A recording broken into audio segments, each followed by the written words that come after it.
brújula. Juan Ramón Lucas.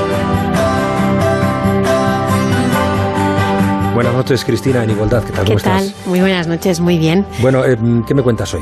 Hoy te quiero contar una historia que es que me ha pasado con mi hija de 10 años, que me ha hecho pensar mucho toda la semana, llevo dándole vueltas. Pasamos por delante de un colegio y me dice, mamá, ¿este es ese colegio donde solo estudian niños? Y yo, sí. Dice, pero ¿y cómo pueden poner preparados para el mundo real? Dice, el mundo real tiene niñas. Y claro, yo no abrí los ojos como platos y me dice, pero mira, además es que han dibujado personas con ordenadores, con tablets, con teléfonos móviles. Eso tampoco es el mundo real. Si tú me dices que hay que hacer relaciones de tú a tú y apagar el ordenador. Y claro, y me pregunta ya a la puntilla, ¿qué padres llevan a sus hijos a este colegio? Y claro, yo le dije, bueno, pues los padres quieren lo mejor para sus hijos y seguramente pues quieren que triunfen en la vida, que estén preparados para los negocios. Cariño, los padres lo hacen lo mejor que pueden. Y ahí se quedó un poco el asunto, pero claro, yo le iba dando vueltas y pienso, no sé, hemos hablado mucho de las mamás, digo, pues yo hoy quiero hablar de los papás. Juanra, ¿cuál dirías que es el modelo dominante de padre ahora mismo? Yo creo que el sobreprotector, demasiado. Somos demasiado sobreprotectores. Y no lo digo solo porque yo haya podido serlo, que lo he sido en algún momento, sino porque me parece que es el modelo al que tendemos. Que los hijos que no tengan demasiados problemas, que lo de buscarse la vida les ayudamos quizá demasiado y terminamos haciendo críos, niños y niñas que no me parece que estén preparados para la vida cotidiana en un mundo en el que no todo es amable. ¿Y tú como padre? ¿Qué modelo crees que te impone o que te asfixia más de ese modelo? Porque, por ejemplo, a mí me asfixia querer llegar a todo y que todo esté perfecto, que esté la ropa, la merienda, los deberes, ¿no? Hasta lo que ven en la tele, ¿no? Que sea perfecto lo que ven en la tele o a lo que juegan. No, a mí lo que... No sé si se me impone algún modelo. A mí lo que me frustra es la incomunicación.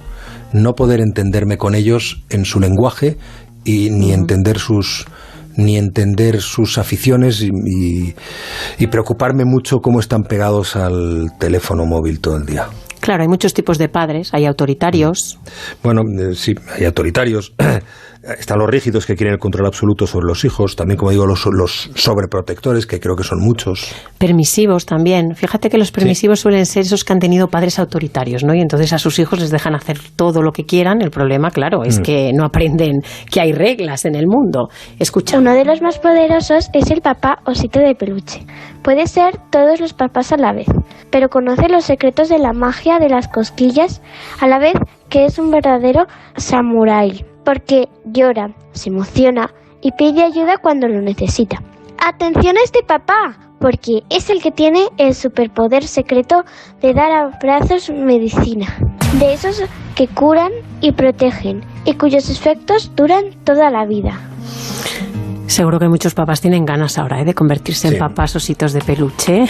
Bueno, pero ¿cómo se hace eso? Primero, yo creo, hay que querer cambiar, hay que ponerse a ello. Y hemos invitado esta noche a nuestra psicóloga de cabecera en esta sección, Sofía Álvarez Viéitez. Bienvenida, Sofía, buenas noches.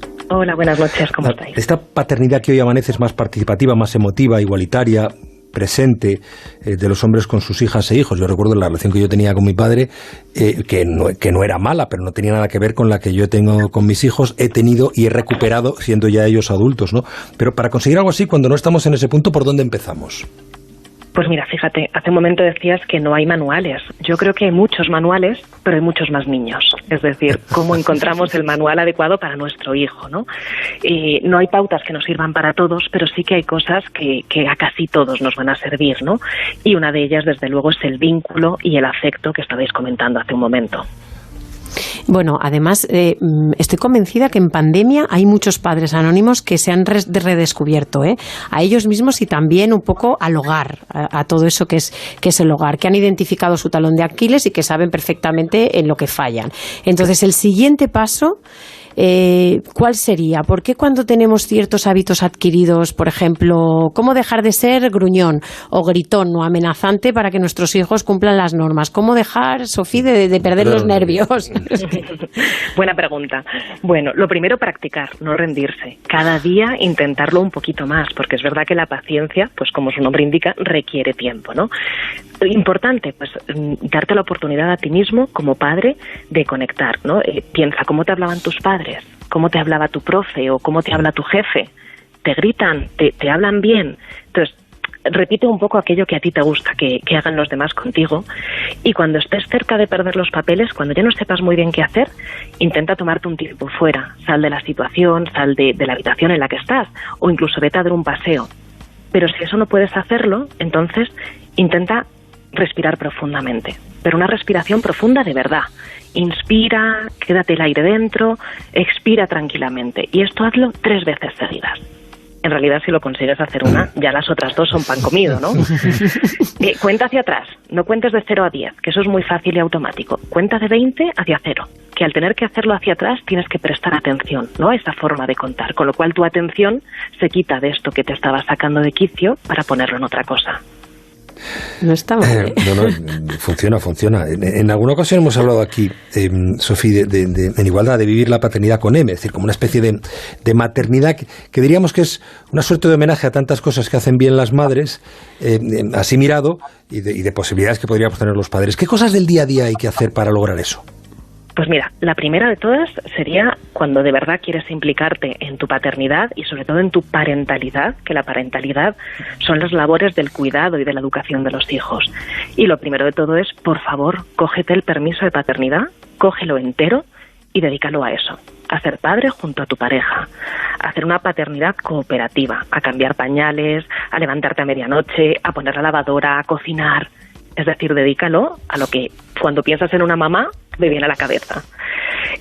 Cuando tu hijo está enfermo, por ejemplo, ¿quién se coge el día libre?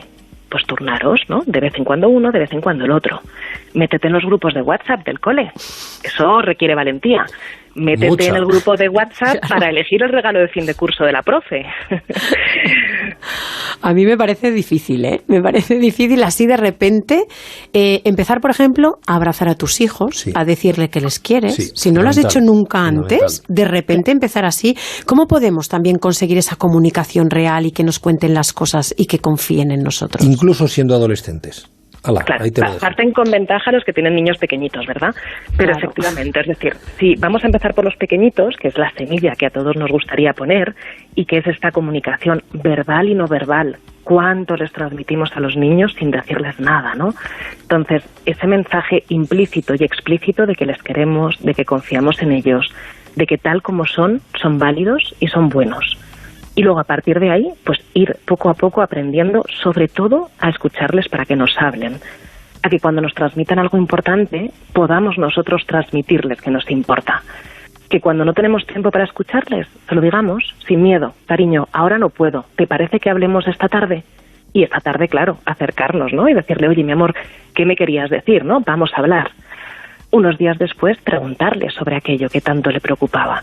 Conocer a sus amigos, hablar sobre sus amigos, hablar de nuestras cosas también, contarles cómo nos ha ido el día, no decir siempre bien o mal y ya está, ponerle nombre a las emociones, no juzgar sus emociones, no decirle pero qué tontería, ¿tienes miedo por eso? Venga, hombre, sino decirle entiendo tu miedo, ¿no? ¿Cómo podemos hacer para superarlo?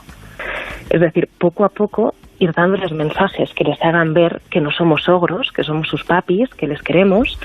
Y sobre todo, además, buscar este punto en el que de verdad, lo que nos cuenten parezca que nos importa. Fíjate, Sofía, ayer hablábamos en el programa de un dato tremendo sobre intentos de suicidio de chicos y adolescentes en esta época de pandemia, de las consecuencias de esta situación vivida e inesperada para ellos. Qué importante es que tengamos presente todo esto que nos estás contando hoy. Te lo agradezco especialmente porque siempre es interesante escuchar ese criterio, pero en tiempos como estos, en los que seguramente los padres tenemos que hacer un esfuerzo suplementario notabilísimo, pues es mucho más importante. Sí. Sí, y todo el esfuerzo que hagáis ahora para acercaros a vuestros hijos es un esfuerzo que luego os va a venir de vuelta, no lo dudéis. Sofía Álvarez Vieites, muchísimas gracias. Como siempre, un placer. Gracias a vosotros. Buenas noches.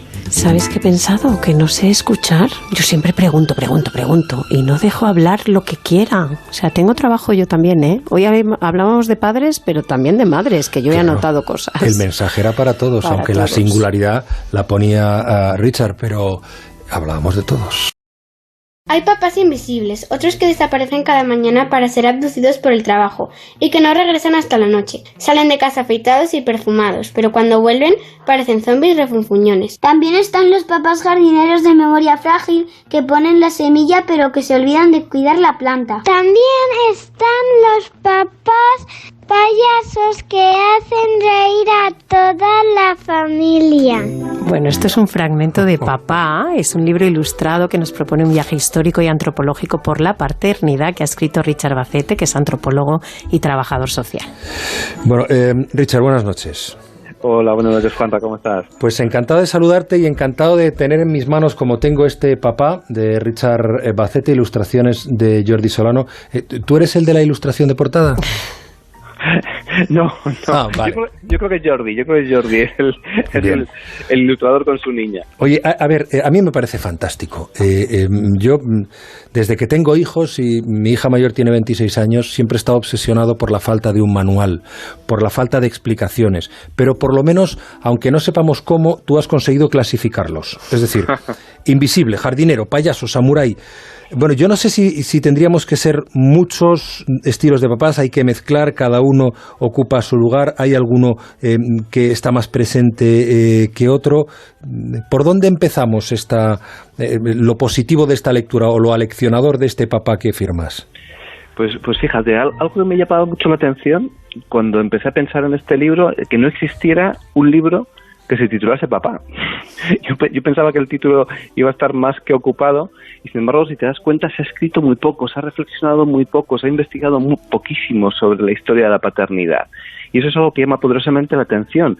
Y al final lo que denota es que hemos estado moviéndonos alrededor de modelos muy rígidos de paternidad, ideas muy estereotipadas, ¿no? Así como hace 40 años era el padre ausente, el padre que se dedicaba a trabajar, el padre más autoritario, ahora es el hiperpermisivo, ¿no? Y la inmensa mayoría de los padres y las madres, por influjo de la cultura, por influjo de los modelos dominantes, terminamos siendo un padre o una madre pues muy limitado. Y yo creo que lo interesante es como el ADN, que esté mezclado. Una de las cosas que siempre nos explica Richard es que hay que centrarse más en el vínculo, ¿no? En ese vínculo que nos une a nuestros hijos. ¿Qué vínculo queremos con ellos? ¿Qué queremos que recuerden?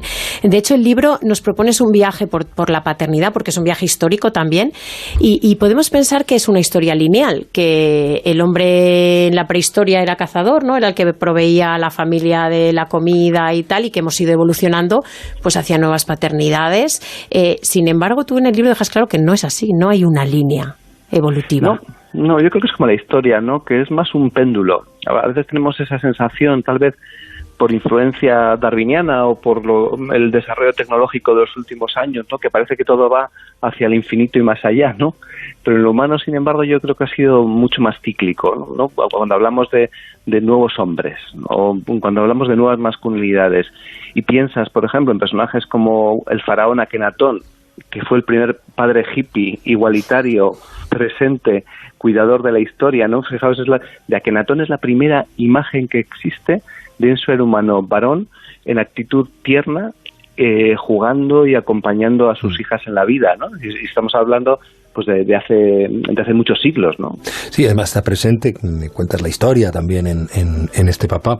Entonces, digamos que antropológicamente está demostrado que no tenemos por qué sentirnos encadenados a la historia de paternidad de nuestra familia. Es decir, ¿qué ejemplos destacarías de figuras reales que han sabido romper esa cadena? Pues mi padre, por ejemplo. Y yo creo que tendríamos que pensar en muchos padres, ¿no? O Ziauddin Yousafzai, ¿no? El padre de Malala. Yo creo que es un padre extraordinario, que si hubiera seguido los mandatos dominantes en su cultura, tendría que haber sido un hombre machista, dominador, que tenía que haber educado a su hija para ser sumisa y seguir los mandatos de algún otro hombre. Y sin embargo, Ziauddin, a pesar de las amenazas de los caníbales, creó una escuela para que su hija fuera libre y estudiase, ¿no? Luego tenemos otras imágenes más históricas. Eneas, por ejemplo, el mito de Eneas en Grecia, ¿no? Que es una figura fantástica del derrotado, ¿no? Que podía haber elegido morir con honor en la batalla de Troya, pero eligió la migración, eligió pasar fronteras, llevarse a su hijo y a su padre ciego a hombros y ser un derrotado y asumirlo, ¿no? A mí me ha llamado mucho la atención la historia que cuentas de John Lennon, porque, claro, cómo rompe de alguna manera esa tradición familiar, ¿no? De su padre lo abandona y él llegó a abandonar también de cierto modo a su primer hijo. Claro. Sí, al final somos la historia que hemos tenido, ¿no? O sea, Juan Ramón comentaba, bueno, ¿qué posibilidades tenemos de superar? Pues tenemos todas, pero el éxito es limitado, ¿no? La inmensa mayoría de nosotros los mortales repetimos los modelos de crianza que hemos absorbido, y la forma que tenemos de entender lo que significa ser hombre, ser padre, ser mujer, ser madre, tiene que ver con los modelos de referencia que hemos absorbido y por cómo nos trataron, ¿no? Cuando éramos pequeños, ¿no? Cuando ha habido abandono, cuando se ha herido el desarrollo de un niño o una niña, cuando ha habido violencia, cuando ha habido drogodependencias por parte de nuestros progenitores, tenemos una identidad herida y rota y es muy difícil recomponerla, ¿no? Yo creo que el caso de John Lennon es paradigmático porque fue capaz de superarlo, ¿no? Creo que es uno de los buenos ejemplos de que así como yo creo que si viviera, no estaría orgulloso de su primera paternidad con Julian, pues de alguna manera el amor le curó y le sanó, ¿no? En su segunda paternidad con Sean, ¿no? Richard Bacete, el autor de Papá, yo creo que en esta deliciosa propuesta editorial ilustrada por unas ilustraciones magníficas, por cierto, por Jordi Solano, vamos a encontrarnos un poco todos y seguramente aprender un poco más de eso que tanto nos preocupa y tampoco nos ocupa a veces de la relación con nuestros hijos. Gracias, de verdad, un placer, y recomiendo vivamente este Papá a todos.